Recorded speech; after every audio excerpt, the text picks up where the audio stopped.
2011 में इनकी संख्या थी 229। ये दुनिया की सबसे ज्यादा अलग थलग आदिवासी समुदाय में से है। ये बसते हैं भारत के निकोबार द्वीप समूह में। अगर इन 200 लोगों के पास वाकई भाषा हो तो वो जानना चाहेंगे कि विकास आपका होने वाला है, यहाँ तक कि देश आपका है, लेकिन विकास के नाम पर हमारे जंगल, हमारा अधिवास, हमारी प्रकृति क्यों छीनी जा रही है, बेची जा रही है। इसी को राहुल गांधी ने इकोलॉजिकल थेफ्ट कहा। ये बहुत बड़ा आरोप है जो लीडर ऑफ अपोजिशन ने कहा।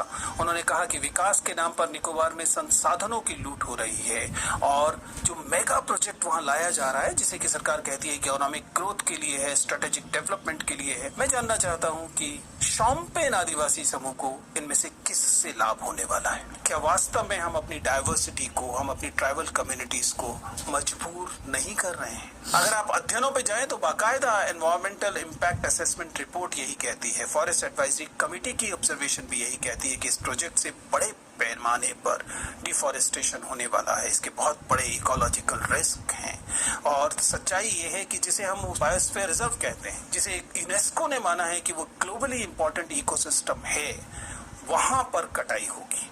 वहां पर कई ऐसी स्पीशीज जो केवल वहीं पाई जाती हैं, वे समाप्त हो सकती हैं। और जाहिर है कि ये जो ट्राइबल ग्रुप है और इसके अलावा जो वहाँ सेटलर्स निकोबारी आदिवासी लोग हैं, वे लगातार इस प्रोजेक्ट के खिलाफ हैं। हमें सवाल पूछना चाहिए अपने आप से कि क्या हमारा व्यवहार कॉलोनियल तो नहीं है?